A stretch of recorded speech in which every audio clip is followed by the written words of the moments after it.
What's up, everyone? Good afternoon. This is BoxingWave. Make sure you subscribe to the channel. Also, hit that like button, hit that bell notification, and follow me on all social media platforms: Twitter, Instagram at BoxingWave10. So, I wanted to do a recap of the fights last night, both the DAZN and the Fox PBC pay-per-view. Before I go over to the top three main fights, I want to go over some of the pre-fights and some of the undercard fights before we get started. Make sure everyone that's coming in hit that like button. All right, so let's start off with Erislandy Lara. I didn't watch this fight live. I actually went back and watched like this fight and some of the other undercard fights. Lara knocked out this random guy, Thomas Lamana. Never heard of him before. But this was Lara's fight at 160, and it was for the regular WBA title. It was a first-round knockout. Not sure what to really think about it. You know, for you to get any kind of a title fighting a guy on this level is pretty poor. But we already know how the WBA works. But Lara knocks him out in the first round. I wasn't expecting anything less than that. Lara didn't even look like he was really training for this fight. I mean, he looked very soft. He looked like he just rolled out of bed. So it is what it is. Lara knocks a guy out in the first round, and now he's the WBA regular champ at 160. I named some of the fighters that I would like to see him fight at 160 if he chooses to stay there. He said that he's willing to come back down to 154 if there's a good opportunity there. The thing about Erislandy Lara is that people are not going to be waiting online to fight him. You know, people will fight him to put themselves in position to fight for a title, or for a title, for an actual title. Lara doesn't hold a real title right now, so I can't see people standing in line. He's not going to get Gennady Golovkin in the ring with him. You know, he's not going to fight Jamal Charlo. That's not going to happen. They have the same trainer. So, you know, I don't know if he could get the Murata fight, maybe a Hurd rematch. I have no idea. You know, it's Chris Eubank. He had a win yesterday. I'll talk about him shortly. But I just don't see anyone like volunteering to fight Erislandy Lara, because even if you can beat him, you're probably not going to look good fighting that guy. You know, it is what it is. Lara is really, really tricky. Southpaw, very tough, very defensive. You know, you kind of got to really outwork him to beat him. But in the process, you're going to get hit a lot. So I can't see anyone volunteering to fight Erislandy Lara. So I don't know where that's going to go. I said yesterday, I'm definitely interested in him fighting Dmitry Andre, because I feel like that fight should have happened at 154, and it didn't. They do have history. So that's all I really think about that. All right. Shout out to everyone that's coming in. Olaf the Mighty, Noah, J.O., Pilot, Loke, RC, Deuce, Baby Quan, your boy Pito, Fotex, Aina. We're going to get to the main fights in a minute. Just want to break down these pre-fights first. All right, so who else fought yesterday? Chris Eubank Jr. He had his first fight back against Morrison. Wasn't familiar with Morrison, but Chris Eubank is now training with Roy Jones Jr. It went to a decision. It was a pretty clear-cut win for Eubank. I've seen Eubank improve over the years. I have. You know, he's very explosive still. I think he's 30 at this point. He's very explosive, very powerful, quick hands. And he does a lot. He's not as flat-footed as before. He moves a lot better. I think he uses the ring when he chooses, when he wants to. I think he's better defensively too. I think his reflexes are a little bit sharper than his earlier years, like when he fought Billy Joe. I think he's improving. It's just that, like I said yesterday, Chris Eubank is going to dominate any non-elite fighter that he faces.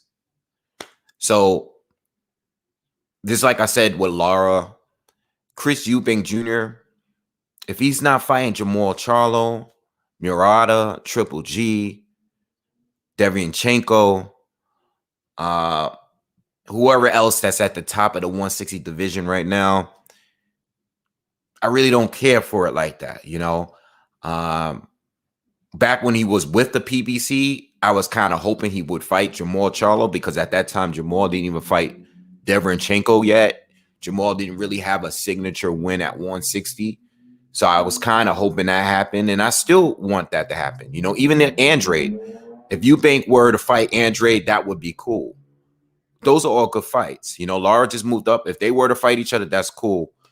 But I think Eubank Jr. is at a point now where he's going to dominate every single fighter that is not an elite fighter at 160.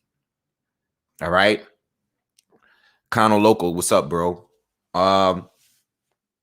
Yeah. Lara put that dude in a blender, bro. Like, that guy was stiff, laid out. All right, so Eubank Jr., good win. I think he's at his prime. I don't think he can get much better from where he's at right now. He's with Roy. He might as well stick with Roy. I like how he looks. It's just I want to see him look good against another top fighter. I think the Matthew Korobov fight would have been a good fight if Korobov was just – he's injury prone at this point. He's done. Unfortunately, he's done. All right. He gave us a little bit of himself when he came back and fought Charlo. A lot of people felt that he won that fight. But after that, it's just the guy is an older guy. He keeps getting hurt. I don't want to see Matt Korobov at this point. All right. So I just want to see a little bit more from Eubank as far as the opposition he's facing. All right. But, you know, it was a good fight to come back. He was inactive for a minute. He's working with Roy, so it was good that he did go to rounds and work on a few things. He could have definitely got Morrison out of here if he really wanted to. I mean, there was some points I felt like he was trying to stop him. Morrison was a tough dude. He took a lot of shots, took a lot of punishment in the fight. All right, so let's move on. Who else fought last night? Dmitry Bivol for Craig Richards. Now, overall, if I'm just like judging the night overall, if we're just talking both cards, there were a lot of close fights the entire night. A lot of these fights were closer than many of us expected them to be. We know Dmitry Bivol is one of the top guys. He's a champion at 175. He's personally my favorite fighter at 175. Craig Richards was a tough fight, though. The guy was taller, long. He knew how to use the ring. He had a good 1-2. He had quick hands, good counter punching. And it was a tough matchup. Like, if you're going to have a tune-up, this is the kind of tune-up you need, you know, because Craig Richards was sharp. He landed some good combos, some good counters, and he went to distance, you know, and it was a competitive fight. I think Bivol won the fight, but it was a close fight to me. All right. It was definitely a close fight. It was on the zone. It was on the DAZN card. Be sure to definitely check the fight out. It was a pretty good fight. I was very impressed with Craig Richards, and I'll keep my eye out on him for the future because he definitely gave Bivol a tough fight. Bivol won the fight, but it wasn't a dominated performance. I think one of the judges had it a little too wide for me. All right, but I think it was close. I think it was like one of those like 7-5, 8-4 for Bivol, but they were close rounds. Very competitive all the way through. Craig Richards did better than most of us expected, especially finding the best guy at one of the best guys on 175. So definitely check out the fight. It wasn't a bad fight at all. It wasn't a bad fight. Yeah, Bivol has been out in the ring for a while, so he was a little rusty, but it's one thing about being rusty because a lot of these fighters are rusty. A lot of these fighters are coming off a long period of not fighting. A lot of fighters did not fight at 2020 at all. All right. But I also can acknowledge what Craig Richards was doing in there. I like what I was seeing in him. You know, I like the setups. I like the counters. I think his hands were quick. He had a good jab. He was using the ring a bit. He was making Bivol come at him in a straight line. I like what I was seeing in that ring, and I got to give him credit. Yeah, Bivol might have been definitely was probably a little bit of rusty and stuff, but at the same time, I can appreciate what Richards was doing. I think if Bivol was a little bit more active, he probably could have done better. I don't know if he would have stopped him, but Craig Richards was good. Bivol did land and get off some good shots. But we see what Bivol can do against a guy like Joe Smith Jr. and some of the other top fighters that he's fought, you know.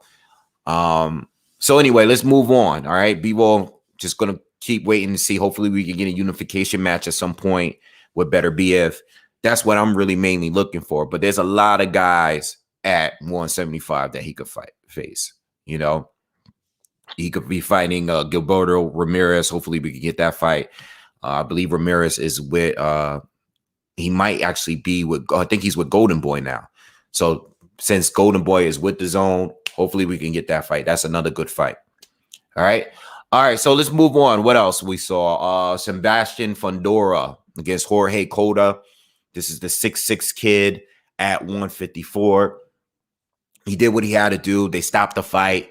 Cota was, you know, it could have been a premature stoppage, but he was taking a lot of punishment. Maybe not at the moment, but the ref felt the need to jump in and stop the fight. This is the thing with Sebastian Fundora. Very tall. And I said this before. He likes to exchange. He doesn't really use his height like that. Let me say that. He doesn't use his height, doesn't have much of a use of a jab yet. He needs to develop that jab a little bit better because there's going to be points where he's going to need to fight a rangier fight. He hasn't really had to do it yet. He's fought some, like Cotto's a good fight. He fought Nate Gallimore. That was a good win. But there's going to be a point where he's going to have to start making the use of his jab. He's going to fight. If he fights a rugged, physical, come forward pressure fighter at some point, he's going to have to use it. This is one of his weaknesses. And it reminded me of Paul Williams. Like when he fought, who did Paul Williams lose to the first fight? The Puerto Rican fighter. Throw his name in the comments. I can't remember his name. Carlos Quintana. If you guys remember the first Quintana fight, Quintana kept landing these looping or these big overhand rights that kept connecting against the much taller, rangier Paul Williams. And I noticed that when I was watching this kid fight last night, he kept getting hit with the same punch, you know. He needs to work on that. He needs to work on his defense. He's young. He's only 23 years old, so he can definitely work on these things. But that's a weakness that I saw. And when he starts, like, you know, fighting the better fighters, like he can't fight a Jermell Charlo, right? I mean, obviously it's too soon. But if he were to fight a guy like Jermell Charlo at this stage, he would get knocked out. He would get hit with that big punch, you know. So one of these fighters that lands and connect with that has a lot of power behind it, lands one of those big overhand rights, one of those big clubbing fights like Derek Chisora was doing with Joseph Parker last night. You know what I'm saying? Those are the punches that would put a guy like him to sleep if he's not careful. And he doesn't really have the reflexes, throwing those shots, throwing those jabs. He can't just swiftly move his head out of the way. He doesn't have the reflexes like that. So I can see that being an issue once he step up in competition. All right. But he still looked good. He's moving in the right direction, but I think he needs more fights. And the longer he stays at 154, the better. He should definitely stay at the division if he can until he reaches championship level, in my opinion. All right. So who else fought last night? All right. So let's talk about Omar Figueroa. he got dominated by Abel Ramos. I think the first couple rounds were good, and then Ramos just started to pull away. And once Omar started fighting on his back foot, I was like, yeah, this is not going to go in the right way. And Ramos was attacking his body. That's pretty much how he stopped him. And it was a wrap, man. I mean, I feel bad because Omar just hasn't been active, man. He hasn't been active over the last few years. But it is what it is. He got stopped. Shout out to Lawrence RBE. Ruiz versus Chris was a great fight. But the judge scoring has me scratching my head. What happens if Fury is forced to fight Wilder and loses? Will we see the same energy for unification? GA bullish. I didn't get to that fight yet, but this is what I feel about that fight in response to you. And thank you for the donations. I feel that I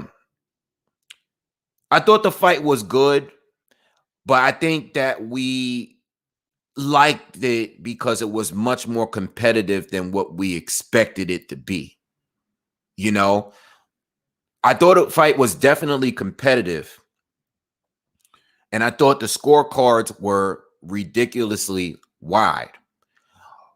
But I don't think for one moment that Chris Arreola had a chance of actually winning that fight. I know the knockdown was early. I know he rocked Ruiz in the third round as well. But Ruiz started to really pull away from Chris Arreola after those opening rounds. So it was a very competitive fight. It was a close fight. And I'm going to talk a little bit more in a little bit about that fight. Just give me a moment. But it was a good fight. But it was something that we weren't expecting. Most people thought Andy was going to knock Chris out because Chris is 40 years old. I mean, Chris even suffered some kind of shoulder injury midway through the fight. All right. So I was surprised that it did go the distance. And I thought the fight was very competitive. But I don't want to go and say, like, you know, they're talking rematch. And we'll talk more about that later. I'll get back to it. But yeah, Omar Figueroa, at this point, if he sticks around, because I feel like Omar doesn't really have the drive anymore. If he doesn't really have the drive anymore, maybe he should retire. If he chooses to stick around, maybe he should go back to 140 if he can make 140.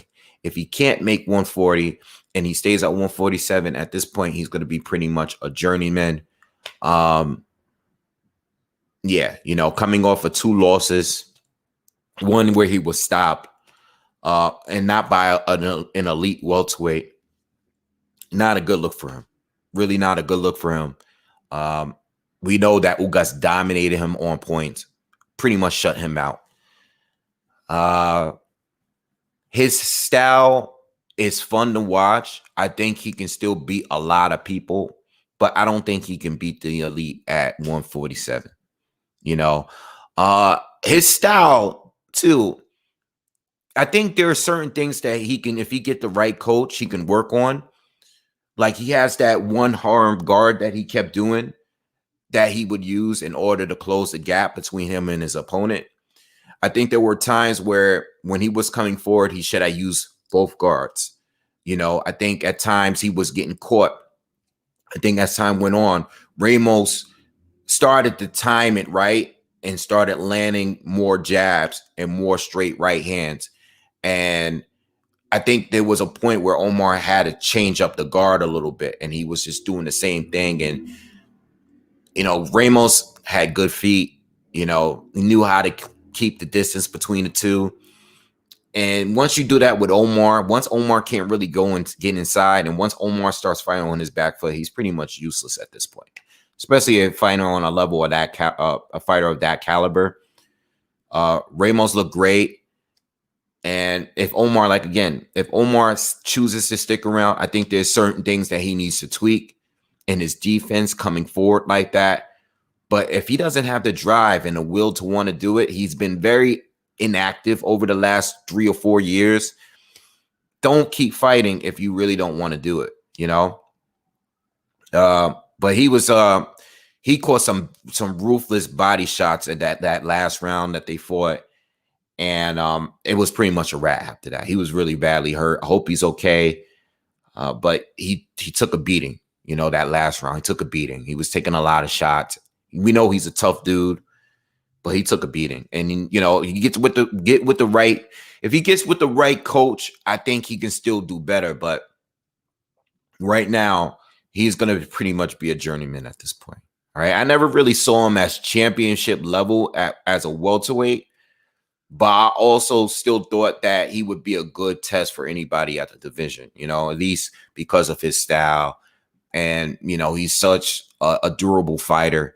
But once guys start going to your body, his weakness pretty much got exposed. And I think if he comes back, I think other fighters are going to try to do the same thing to get him out of here. All right. All right. Let's talk Natasha Jonas against Katie Taylor. I personally feel like that was the best fight in the night for me. For me, that was the best night in the fight. Chisora and Parker was close, but there was a lot of it was a clinch fest at the same time. Andy Ruiz versus Chris Arreola was a good fight. It was competitive, but this fight was the best fight to me because we was getting clean punches the whole way through. On the outside, on the inside, the exchanges was good, and it was clean. These chicks fought all the way through the fight. It was never a dull moment for me. They finished strong. This was my most favorite fight of the night. There was no clinching. It was straight raw, clean punching. It was a good fight.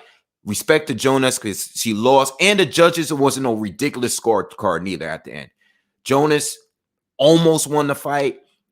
I think Katie Taylor won barely. You know, if it was a draw, I wouldn't have been mad. I really, really respect the two ladies. I like what Jonas was doing. She was using the ring. She was catching Katie Taylor as she was stepping in. You know, I think the fact that she was a southpaw and she had a good straight left hand and she was just timing Taylor because Taylor was trying to close the gap. She fought on her back foot. I thought going into this fight that Jonas was going to be more aggressive. She was going to force the action. Nah, she waited for Katie and she forced Katie to step in. And Katie kept catching shots on her way in. She was coming in a straight line. She was staying right on the line, coming straight in. And Jonas was popping her, timing her over and over again. Now, Katie was doing good. Katie was the one that was forced into getting on the inside and exchanging between the two. And Taylor, for the most part, was getting the better between the exchanges on the inside. But Jonas was holding her own on the inside, too. And they were phone boothing. Yo, the fight this was my favorite fight because we got to see everything in that fight. Everything. So I really thought that this was the best fight of the night. You know, shout out to Jonas again. Taylor, at the end of the day, it was another really, really close fight for her. And you could see that she's slowing down a bit. You know, she's still undisputed. She's still pound for pound, whether you have her or Clarissa Shields, whatever way you got it. She's still one of the best fighters in the sport. You know, a lot of people want to see her fight Amanda Serrano. I know she called her out at the end. Let's get that fight. Hopefully, Amanda, they can work everything out. I don't know how they're going to do it with the weight thing. I don't know if Amanda's going to go up one division. Katie's going to come down one. I don't know how that's going to work out. But I would love to see the fight. You know, I said yesterday, too, I wouldn't even mind seeing a Katie Taylor-Jessica McCaskill rematch. That's cool, too. All of that is good, you know, but it was a good fight. It was my personal favorite fight of the night overall, and I was impressed with both, all right? Especially Jonas. I was definitely more impressed with her because I wasn't expecting her to use that strategy, you know? I thought she was going to go be more aggressive, more coming forward, try to be, use the volume and try to, swarm Katie. And it didn't even have to work out that way. She was actually using her counter punching, her timing to win rounds, So I really liked the fight, and I'm glad that the judges didn't do no foul shit. Like, there was no controversy or anything like, oh, it was a close fight. They gave it to Katie, but it was a respectable scorecard on top of that. All right. So yeah, I like the fight, and let's move on. So let's go to Joseph Parker against Derek Chisora. I knew the fight was going to be close. I knew it was pretty much even. I feel like the two of them are kind of even. I knew it was going to be Derek Chisora's rugged, aggressive style against Joseph Parker's, fighting on his back foot, setting the traps, using his hand speed, and using the straight shots against Derek Chisora and his big clubbing right hands, him going to the body, just being physical, being rough. I knew it was going to be all that. What I wasn't expecting was I expected more from Parker early on. We got a lot of it from Derek Chisora early on, and then it started to slowly, Parker started to inch his way back. The knockdown in the beginning was shocking. I didn't cover the fight live, but if you saw my tweets or whatever, and shout out to everyone that's coming in. Anyone that's here, make sure you hit the like button, man. There's a lot of you here. Jack Off, Nicholas, Punch Quote, Deuce, Boardroom Bully. Everyone is here. Young Hollywood, what's good? Noah, everyone that's here. Loke, hit that like button if you haven't already. Shout out to everyone that donated. Salute. The knockdown was shocking, but that shit happens. It was a clean punch. I was happy they didn't call it a slip or anything, because that happens sometime. It was a clean punch, and it woke Joseph Parker right up. Like, yo, dude, you in here with me? This is how it's going down. You gotta have a long night. I think the fight was very hard to score. I thought it was hard to score. And usually when I'm watching the fight now, if I was covering the fight live, I probably would have definitely been giving you a scorecard as I go, like I normally do. But when I'm watching it all pure entertainment, I wasn't home, I was out, and I was watching it on my phone. When I'm watching a fight and it's just entertainment for me, I realize maybe a few rounds in that it's going to be one of those fights where it's going to be based on what you like. All right.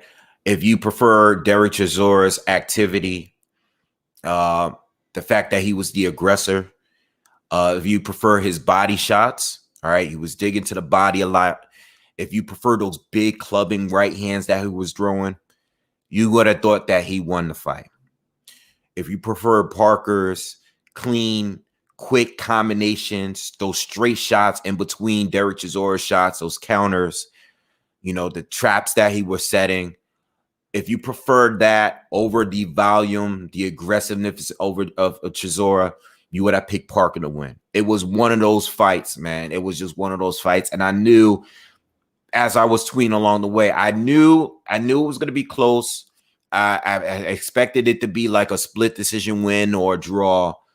But I knew there was going to be one judge that had it really wide for whoever they picked as the winner.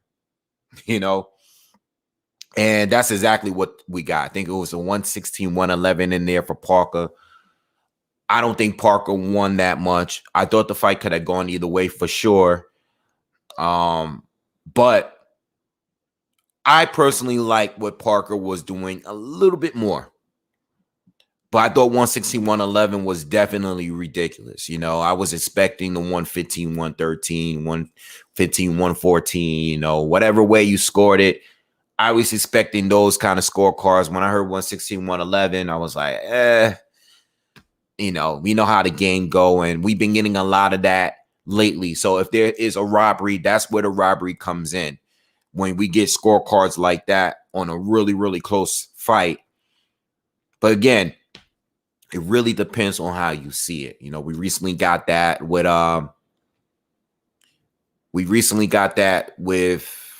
Roman Gonzalez against Estrada. Okay, where it was a close fight. Most people felt that Gonzalez won, but there was a really wide scorecard in there. Now people are talking robbery, rematches, stuff like that.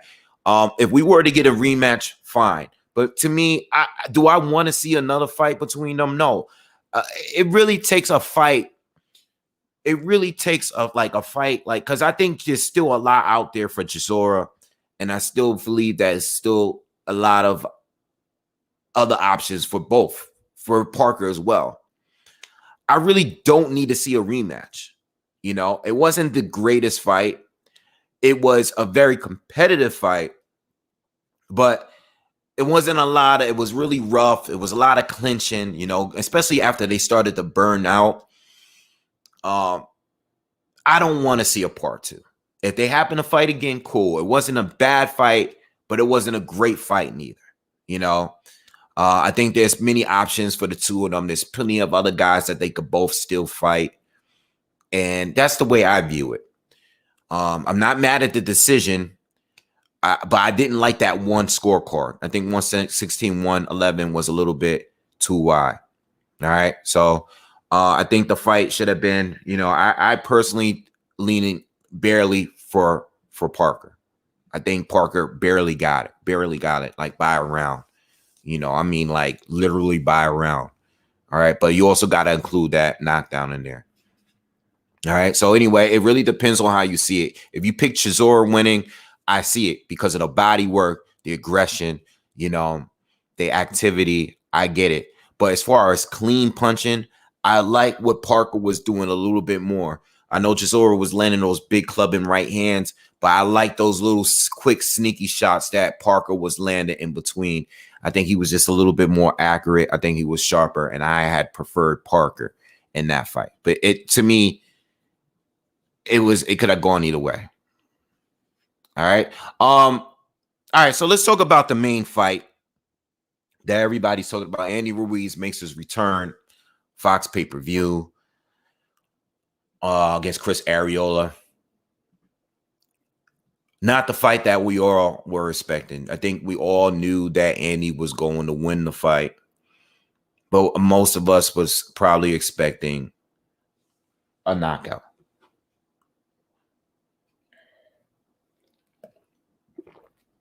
I saw the weigh-in, and I said yesterday that Chris Arreola might be a little too light. All right. I think he's only at 228. This is the lowest he's ever weighed. Didn't look physically strong like that. I think after watching the fight, or even during the fight, especially the first 4 or 5 rounds, I said to myself, okay, they definitely studied the Ruiz-Joshua rematch where Arreola came out, not a lot of volume, was using the ring, was looking to land big right hands, but wasn't throwing much. Okay, he was just looking for the right opportunities to counter Ruiz in between his shots. All right, we know how Ruiz fights. He's pretty flat-footed. He come forward. He likes to throw combination. He's a hooker. He throws looping shots. He likes to throw those combinations. We know how he fights. Being that Arreola was much lighter, his hands were quicker, and he used his legs. He was setting up traps. We never really see Arreola fight like that. He's usually a banger. He used pure boxing in his fight, and it worked out for him. He was able to drop Ruiz. He caught him with a right hand in the second round. He was able to hurt Ruiz with a right hand and a left hook, I believe, in the third round, early in that round. Outside of that, though, I think that Arreola had his moments. I did hear his post-fight review of himself, you know, his rant. I think he made a good point that a lot of shots were blocked. Okay, a lot of the crowd were cheering. They were cheering based on punches that weren't landing, and he thinks that the judges were influenced by those shots. I think that's true, but I also don't think that Arreola was doing enough to secure the rounds.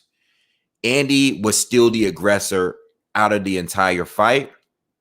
I think there was a point where Andy started the fight on his back foot, and Arreola started to come straight towards him. But I still don't think Arreola was landing enough to win that many rounds. I thought the scorecards were ridiculous, especially two of them specifically, like whatever ones that had it like 118, 109.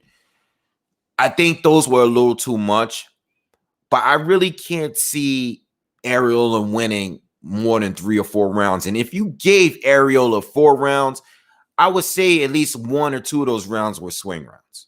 I really don't think. I think the rounds were close, but I think Ruiz was winning and securing the rounds. Like, he had those rounds in the bag, especially in the second half of the fight.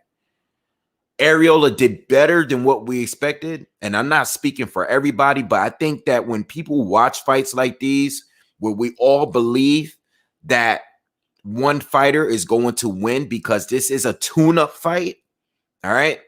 I think when a fighter does better than what we expect them to do, we start giving them any round that they look decent in. Now, we're looking at fairly, and we're just looking at 2 fighters in the ring. We're not looking at the advantages one fighter has over the other. I think Andy Ruiz was clearly winning the fight. Was it competitive? Absolutely. All right. He wasn't dominating Chris Arreola. The fight was competitive. But was Chris Arreola actually winning? Yeah, maybe out within the first 3 or 4 rounds. But outside of that, I thought Ruiz was clearly winning the fight. I don't want to see a rematch between the two. I'm with Eddie Reynoso, so I'm going to work on a few things. I'm cutting out on all this weight. I've been inactive. I'm coming off mental health, depression, or whatever Andy was going through. He's coming off of a lot of things. He got back in the ring. Did he look great? No, he didn't. Does he look like he's elite? Does he look like he's the guy that we all thought he was after he beat AJ in the first fight? No. He had his first fight with he had his rematch with AJ, came in overweight, almost damn near got shut out. I mean, he didn't win no more than 1 or 2 rounds in the AJ rematch. All right. AJ clearly outboxed him. Then we went on another layoff. Didn't see him all year. We're in May. We're just now seeing him back in the ring. And he's having a competitive back and forth with Chris Arreola, a 40-year-old Chris Arreola that hurt his arm midway through the fight. So Chris Arreola is fighting with a shoulder injury. It's clear, it's there. He's not using the jab like he was using it at one point. For him to have a competitive fight with Chris Arreola at this stage of his career is a little bit ridiculous. It's not elite. Even if it's a tune-up, even if you're trying to get the rounds in, it just didn't look impressive. All right. Just imagine Andy Ruiz fought AJ for a 3rd time last night. Wilder. Tyson Fury would have shut him out. Even better than AJ. All right. So if he were to fight the very elite, how would he look based on his performance last night in the Anthony Joshua rematch? Not so good. I saw that Luis Ortiz was in the building. I don't know what's up with Luis Ortiz. I don't know who he's trying to get back in the ring. And I know he's trying to mix it up with someone. We've heard Luis Ortiz's name attached to Andy Ruiz the last year or so. I wouldn't mind seeing the fight. And to be honest, I'm not sure who would win. Because based on that performance and the one before that, I'm not sure how Andy Ruiz looks against the other top 5, top 10 fighters in the division right now. All right. I'm not sure. That's 2 back-to-back performances where you did not look good. You looked okay. You looked so-so. All right. So, is he overrated? I think he has been overrated a bit. The fact that he's even a pay-per-view fighter right now makes him overrated to me. All right. Because he has not looked that good. He got booed out of the ring. And the boo might have been from the judges' scorecards or whatever. But at the end of the day, we got to bring him down a notch at this point. I would like to see a Luis Ortiz fight. I would like to see maybe a Joseph Parker rematch. Okay. But right now, that's like the highest level. You know, if he were to fight Otto Wallin, that just beat Dominic Brazil, right? Gave Tyson Fury a tough fight. Pretty much won every round against Brazil except the last 2 or 3 rounds. If Andy fought Wallin last night and Wallin is using the ring like he normally uses it, right? Like he did against Brazil, Andy Ruiz would have had a tough time. Because if Chris Arreola can use the ring against you, all right, and hurt you and drop you, that's a problem. Something's not right. So I need to see a little bit more from Andy Ruiz. Congratulations on him for the win. Congratulations to Chris Arreola for giving us a good performance. I mean, I don't want to take nothing away from him because he did come in with a good game plan. You know, he cut the weight. He was quicker. He moved. And he landed some good shots. And he gave us a good fight. But I still think even Chris Arreola and the fighter that we saw last night, I still think the very elite would beat him, you know, and some would stop him. All right. He is 40 years old. All right. So I want to see more from Andy Ruiz. I don't think that's the proper fight to go back into a Wilder fight. We still got to wait and see how Wilder looks on his first fight back, because he's another guy. Like, I don't want to just completely dismiss the fact that Wilder hasn't fought since last February and he was stopped. The fight was stopped and he took a lot of punishment from that fight. So I don't want to totally dismiss that, because Wilder might not be on his A game on his first fight back neither. So we got to see how Wilder looks when he returns. But at the same time, like,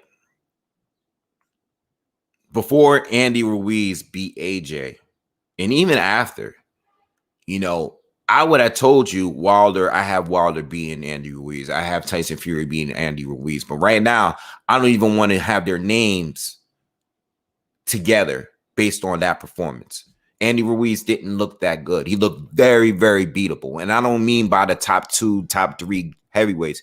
He looked very beatable to maybe some of the other guys that's in the top 10, maybe some in the top 20. You know? Big Matthews, thank you for the support, man. Appreciate it. So shout out to everyone that's here.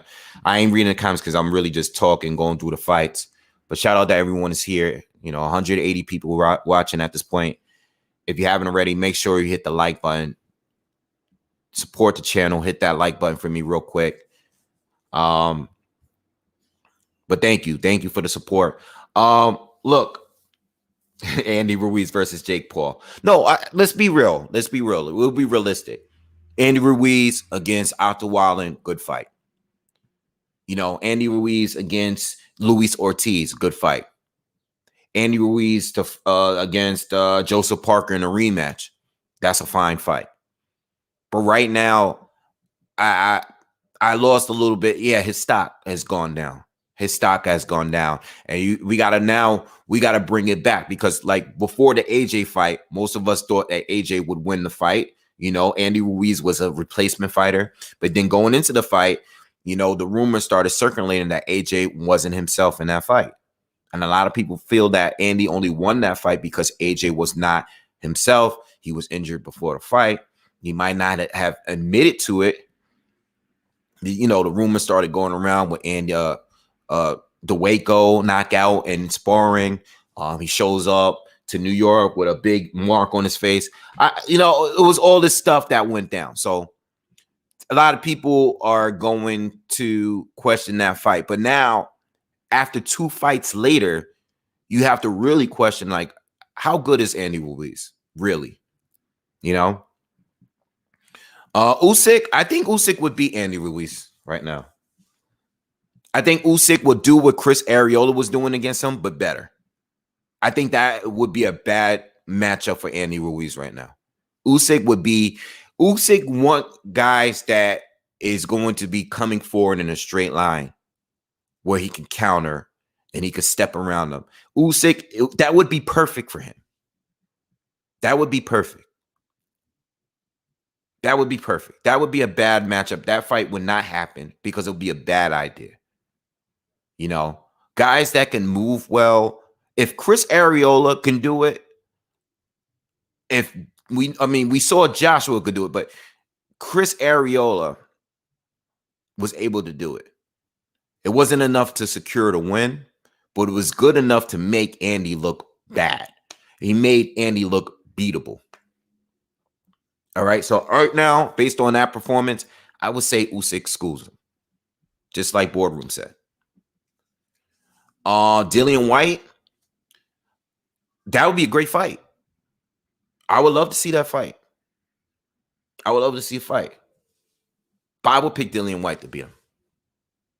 I would pick Dillian White to beat Andy Ruiz. Absolutely. I would love to see Andy Ruiz against Oscar Rivas. That would be another good fight. Now, in that fight, it would be more of Ruiz's liking because both of the guys like to do the same thing. You know, both of those guys want the gap to be closed. They want to be close up. They want to exchange. They want to hook.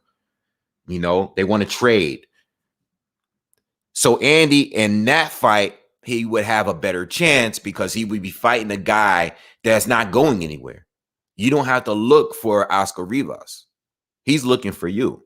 You guys are going to be looking for each other. That would be a great stylistic match. And Adam Kanowski's another one. You know, we know he's going to have his rematch with Robert Helenius at some point. Those guys got to get that fight going. I don't know what they're waiting for, but we need to get that fight. They need to run that back. But Adam Kanowski would be another one, you know, and we heard that, you know, we heard the call outs between the two. Both are interested in fighting each other.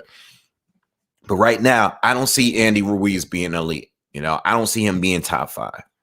You know, top 10, yeah, we could still have him in the top 10, but I can see an upset happening. You know, Chris didn't do enough for an upset, but it was good enough to expose Andy. And he definitely needs to work on some more things. And he could get better. He still could get better because he worked on a lot of things. He had to cut down the weight. He's with a new trainer. So he can still improve. Yes, he can still improve. But I wasn't expecting the fight to be that close. All right.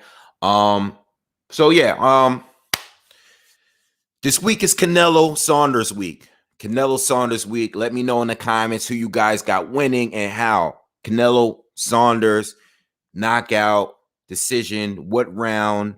Is it going to be unanimous? Is it going to be a robbery? Let me know in the comments. What do you guys feel about it? I will be doing my thorough breakdown. I'll probably be dropping it by Wednesday. I'm looking to drop that by Wednesday. I want a couple of days just to study the two, go over some past fights, but I'll give you a thorough breakdown. Probably by Tuesday or Wednesday, I'll release that. All right. So let me know. Let me know what you guys think in the comments. I did see an interview with Caleb Plant. And I guess he was at the fight, you know, and he pretty much said, you know, they're working on things. Said that they're shooting for they're looking to have the fight in September. So hopefully everything can work out. Hopefully we can get that fight. But let me know what you think of Canelo against Saunders. All right, we got Canelo Saunders and decision. Canelo by unanimous decision. Canelo KO in the 9th round. Canelo via robbery. Sebastian Fundora versus Jamel or Castaño for undisputed. I think it's too soon. Too soon. Too soon for Fundora. Too soon for both, in my opinion. Is Saunders still a slick boxer? You know, good question. Saunders haven't looked that slick as a 168 pounder. He hasn't looked as fast. He just hasn't looked as impressive at 168. I think for this fight, we're probably going to get the best that we can get of Saunders since he's moved up. But will it be enough? LOL, Plant is not ready. I personally think that Saunders is better than Plant. And I also think Benavidez is better than Plant. No disrespect. Plant is very good, but he doesn't have the experience. He doesn't have the resume. He doesn't have the experience. And just based on what I've seen, I think he's good, but I think Saunders is a little bit more impressive. I think Saunders can do everything that Plant do, but better. You know, I think if anything, Plant might be a little bit better defensively, but I think everything else, I like Saunders better. And I think Benavidez would bully him and stop him late if they were to fight. And I think Canelo would stop Plant as well. But we'll see. We'll see. Hopefully they fight. If Saunders is still slick, he can beat Canelo. If Saunders is at his very best, I think Canelo's going to have a rough night. I think Canelo's going to have a rough night. But I have Canelo winning this one. You know, I just don't. I haven't been impressed with Saunders in a long time. It's been a while. It hasn't been at 168. It hasn't been at 168. You know, it's been a long time since I was really thoroughly impressed with Saunders in his fight. It's been since David Lemieux in some of the previous fights to that. But I noticed a difference in him since he moved up. And since he moved up, I don't think he's been that impressive. Ruiz won the fight. It's just that it didn't really meet the expectations people had for him. We'll see how Ruiz progresses as time goes on. Yeah, I think I agree with that. He definitely won the fight, and I don't think we need a rematch. Please, I don't want to see the fight again because the rematch would be all about whether or not Ruiz can beat him better. Chris Arreola did not almost win the fight. He did better than expected.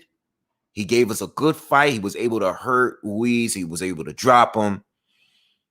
That was great. But at the same time, we don't need to see a rematch. We just don't need to see it. You know, I think if the fight was close to a point where it was debatable or Ruiz Arreola got robbed of a victory, then I would say, let's run that back.